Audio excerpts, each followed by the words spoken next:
Mofis, tudo bem com vocês? Bom, chegamos a mais um dia com aula de biologia que vai estar no formato de vídeo barra podcast. Como vai ser isso? Vai ser um vídeo gravado só com a minha voz, onde eu vou explicar a definição de cada componente do assunto que irei apresentar a seguir, certo? Esse assunto vai finalizar toda a parte do reino das plantas para entrarmos já no assunto referente à terceira unidade, certo? Pode ser que eu fale alguns nomes que soem estranhos, então assim, se tiver alguma dúvida enquanto a escrita desses nomes, podem estar me procurando que eu vou responder o mais rápido possível. Então vamos lá. Desenvolvimento e componentes celulares das plantas. Vamos começar por germinação da semente. Vejam só, uma semente madura, ela vai abrigar em seu interior o embrião e substâncias nutritivas, e estas podem ser armazenadas no endosperma e nos cotiledôneos, ou em ambos, certo? Então, isso vai depender muito da espécie. Uma das extremidades do embrião vai constituir a radícula, que vai ser o primórdio da raiz, que vai apresentar na extremidade um conjunto de células indiferenciadas com alta capacidade de multiplicação. Essas células vão compor o meristerma apical, certo? Então, alguns botânicos vai denominar meristerma subapical, porque ela não vai estar exatamente no ápice, mas vai ser envolvido por um capuz protetor, a coifa, como vamos estudar mais a seguir.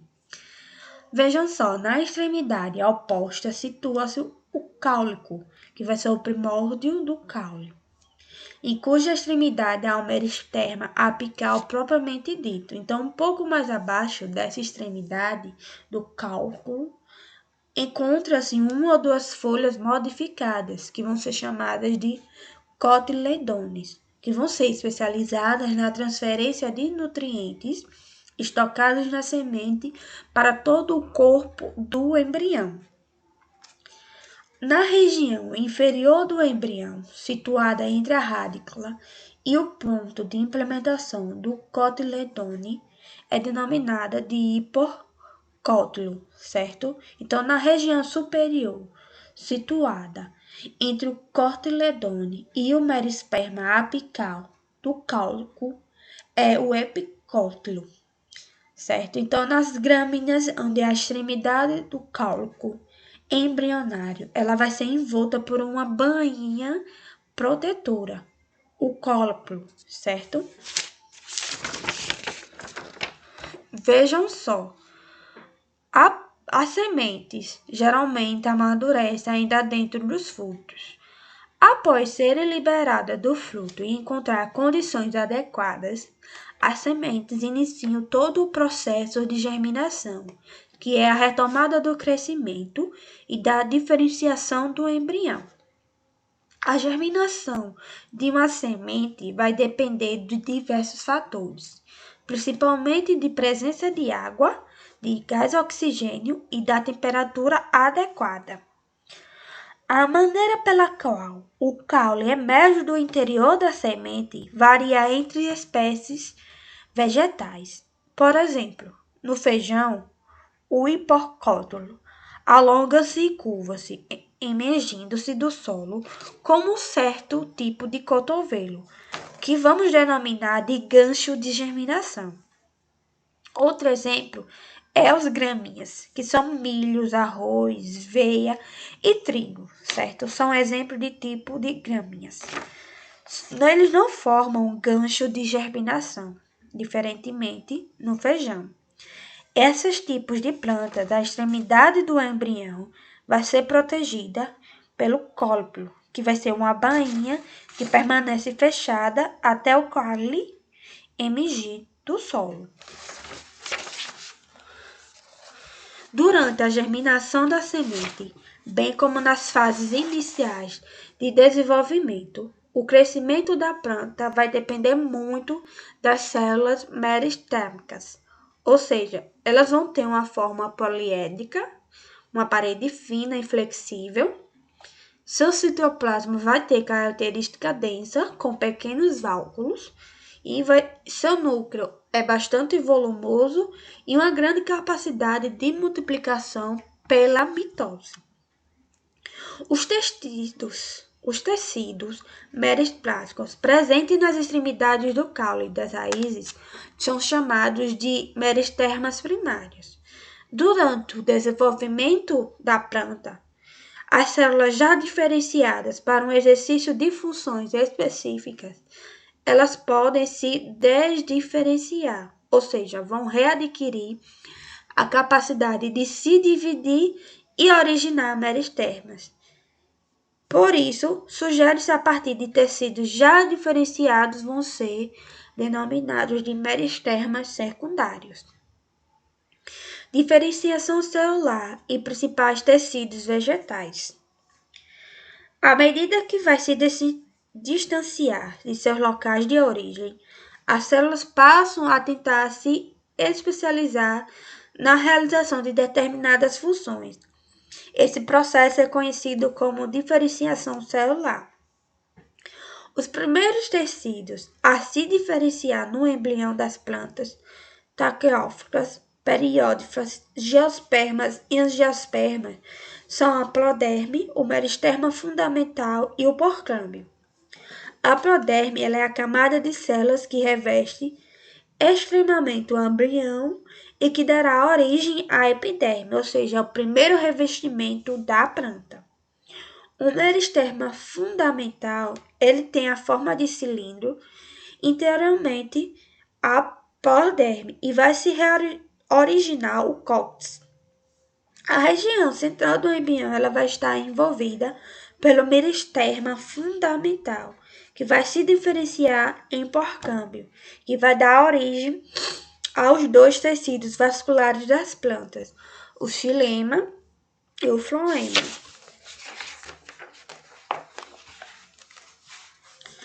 Vamos estudar agora tecidos de revestimento. As plantas são revestidas por uma camada de células achatadas e bem encaixadas entre si, que vai constituir a epiderme. Essas plantas são plantas jovens, certo?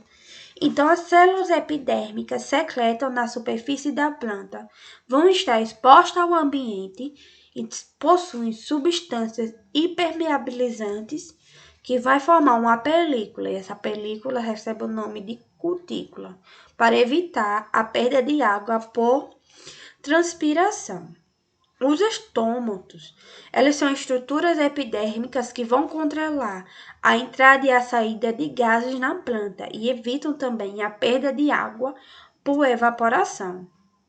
Na epiderme pode haver estruturas filamentosas constituídas por uma ou mais células denominadas de pelos ou tricormas.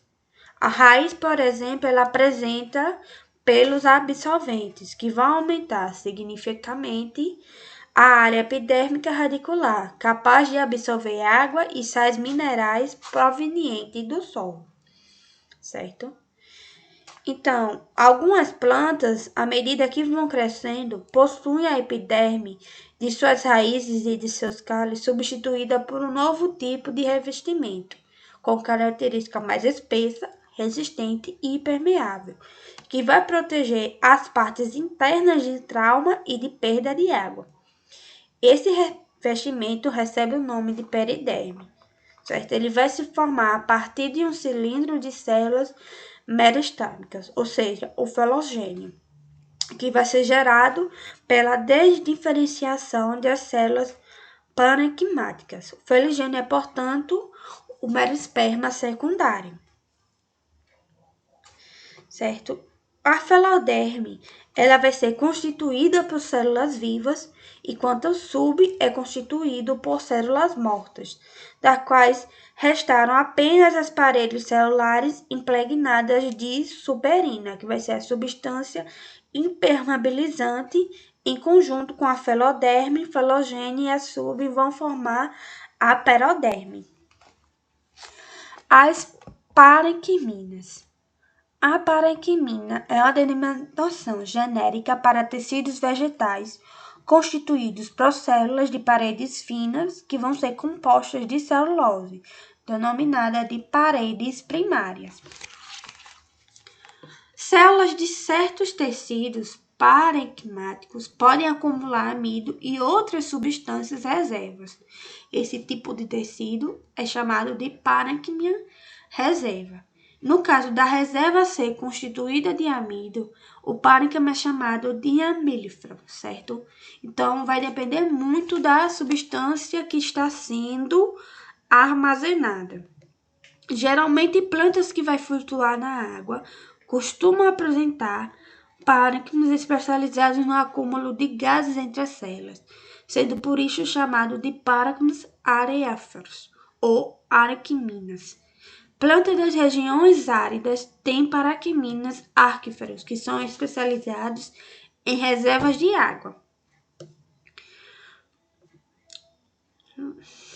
Os espaços internos das folhas são preenchidos por uma parênquima especial, que vai possuir a característica com um grande número de cloroplastos, certo? Sendo por isso chamado de parenquimina clorofiliana, que tem como principal função realizar a fotossíntese.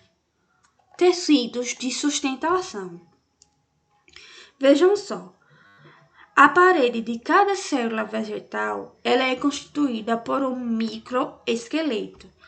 As plantas vasculares apresentam ainda dois tecidos especializados na sustentação esquelética do corpo vegetal, a conlanquina e a escleroquina. A conlanquina ela é formada por células vivas e alongadas, e essas paredes apresentam características de reforços de celulose, principalmente nos seus cantos. A escleroquina ela vai ser formada por células que morrem em razão do próprio processo de diferenciação. Durante esse processo, suas paredes ficam repletas de substâncias impermeáveis, a lignina, que vai formar elementos de grande resistência. As fibras esqueléticas vão estar presentes em diversas partes da planta, como caules, folhas, frutos e sementes. As clarídeos elas têm forma variada e, em geral, ramificada, e podem ser encontradas de forma isolada ou em grupo entre as plantas parenquimáticas. Tecidos vasculares. Vimos que as periófitas, geospermas e angiospermas são conhecidas como plantas vasculares, que vão se caracterizar por apresentar os tecidos condutores de seiva, o xilema, que conduz a água e os sais minerais, a seiva mineral da raiz das folhas e o florema, que conduz uma solução de substâncias orgânicas que é originalmente produzida nas folhas. A seiva orgânica para diversas partes da planta. Nas angiospermas, o xilema também é chamado de lenho e é um composto basicamente de dois elementos condutores de seiva, as tráqueas e os elementos de vaso lenhoso. As tráqueas são estruturas alongadas com extremidades afiladas e vão conservar as paredes transversais das células. Nelas vão haver pequenos orifícios ou poros que vão formar canais de comunicação entre as tráqueas adjacentes. Os elementos de vaso lenhosos são estruturas cilíndricas relativamente mais curtas e que vão estar tráqueas com grandes perfurações nas extremidades, que vai ser resultante da desintegração das paredes transversais. Os elementos de vasos enfileirados vão comunicar-se entre essas perfurações, que vão formar longos tubos, que são os vasos lenhosos, que vão transportar a seiva mineral. O floema é também conhecido como limbe e é constituído por diversos tipos de célula, além dos elementos condutores da seiva orgânica, as células clivadas e os elementos de tubo clivado. Cada poro ele é atravessado por um plasmodesmo, que é uma fina ponte citoplasmática que comunica diretamente o citoplasma de células vizinhas do floema. Células nutritivas, quando estão associadas às células clivadas, elas são denominadas de células albuminosas, e quando associadas a elementos de tubo clivado, podem denominar-se de células companheiras. Os elementos de tubo clivado dispõem-se formando feixes ou tubos clivados. Organização corporal das angiospermas. À medida que vai o desenvolvimento embrionário prosseguindo e a diferenciação dos tecidos vegetais vai progredindo, ela vai ocorrer a morfogênese, que é um processo em que se forma a raiz, o caule e as folhas. A estrutura da raiz. A extremidade de uma raiz, ela vai ser envolta por uma estrutura celular em forma de capuz, a coifa. Esta vai proteger do atrito com o solo a zona de multiplicação celular, que é constituída basicamente pelo merisperma subapical. Seguindo essa zona de multiplicação celular, vai se encontrar a zona do alongamento celular, assim chamada porque seu local as células vão crescer muito em relação ao seu comprimento. A zona de alongamento segue-se à zona de maturação celular, onde começa aí a diferenciar o epiderme, o córtex e o cilindro vascular. Nessa parte da planta, na zona de maturação, pode ser identificada pela presença de grande número de pelos absorventes. Internamente ao córtex da raiz e a partir da zona de maturação, diferencia-se uma camada celular de forma de cilindro, que é a endoderme.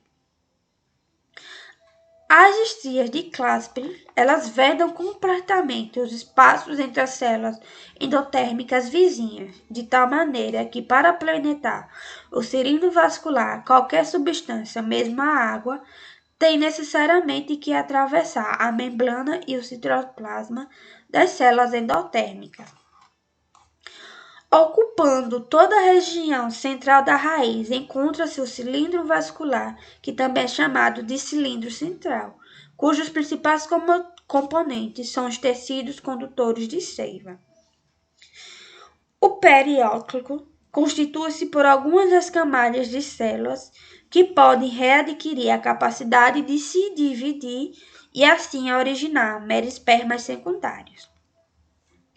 Estrutura do caule. O caule liga e integra essas raízes e as folhas, tanto do ponto de vista estrutural como funcional. Ou seja, além de construir a estrutura física onde se inserem raízes e folhas, o caule também é responsável pelo transporte de água e de substâncias orgânicas entre esses órgãos. Por exemplo, a grama e o morangueiro, eles têm caule do tipo estouro ou estolão, onde vão crescer horizontalmente sobre o solo, enquanto a bananeira e o bambu têm caules subterrâneos denominados de rizomas. Caules subterrâneos, eles apresentam gemas ou botões vegetativos a partir dos quais podem se desenvolver ramos e folhas, e a presença dessas estruturas permite distingui-lo das raízes. À medida que o caule cresce, vão surgindo as espadastamentos primórdios foliares. Os primórdios foliares são meristermas que vão se multiplicar e originar as folhas. Os locais onde as folhas se inserem no eixo caulinar são denominados nós. O espaço entre dois nós vizinhos é o entrenó. A unidade constituída por um nó e seus primórdios foliares e pelo entrenó adjacente é conhecido como fitômero, certo? Na junção de cada primórdio de folha com o eixo caulinar, permanece um grupo de células meristemáticas que vai constituir a gema axilar. Então, os tecidos condutores de caule, ainda jovens, originam-se em feixes que contêm floema na região voltada para o exterior da planta e xilema na região voltada para o interior. Esses conjuntos são denominados de feixes libelinosos, certo? Crescimento secundário de raiz e caule. Na maioria das monoclônias, em algumas eudicônias herbáceas, o crescimento em espessura da planta praticamente cessa com o amadurecer dos primeiros tecidos. Por isso diz que essas plantas se apresentam um crescimento primário. Outras plantas, como os geospermas e a maioria das angiospermas, continuam a crescer em espessura, de modo que seus caules e raízes podem atingir grandes diâmetros e esse crescimento em espessura que os botânicos denominam de crescimento secundário, certo? O câmbio secundário ocorre pela atividade de dois merispermas secundários. O câmbio vascular, assim denominado por originar elementos condutores de seiva, e o câmbio da casca, ou felógeno, certo? Que origina a periderme. O caule das árvores ele é constituído principalmente por xilema, pois o câmbio vascular produz relativamente muito mais elementos xilemétricos do que o elemento floemático. O cerne ele é formado por xilema inativo, cuja vasos lenhosos não transportam mais seiva mineral. O abono, por sua vez, ele é constituído por vasos lenhosos ativos no transporte de seiva mineral. A estrutura das folhas. As folhas vão se desenvolver a partir dos primórdios foliares e não tem crescimento secundário. À medida que um primórdio foliar se desenvolve, os tecidos se diferenciam e se organizam em uma estrutura laminar altamente adaptada à captação de luz. Ok? Então, os tipos mais comuns de folha têm uma porção laminar expandida, o limbo, ou a lâmina foliar, ou um pêndulo ou pecíolo pelo qual o limbo se prende ao ramo caulinar. Plantas adaptadas às regiões secas, elas são chamadas de plantas xerófitas e podem apresentar uma epiderme constituída por várias camadas de células, que conferem mais proteção contra a perda da água. Células que secretam cutina, substância da natureza lipídica, que forma uma película semipermeável, é a cutícula, que vai revestir extremamente a folha. O interior foliar ele é preenchido por um tecido parequimático denominado de mesofilo, cujas células são ricas em cloroplastos, ok? Então, os tecidos condutores da folha, eles encontram agrupados em feixes vasculares, associados ou não a tecidos de sustentação, formando as nervuras foliares. Então, hoje ficamos por aqui. Eu sei que ficou um pouquinho longo, mas vai ser só esse vídeo/podcast, porque fecha o assunto sobre todo o reino da planta, para podermos iniciar o conteúdo da terceira unidade, certo? Então, obrigado e até a próxima.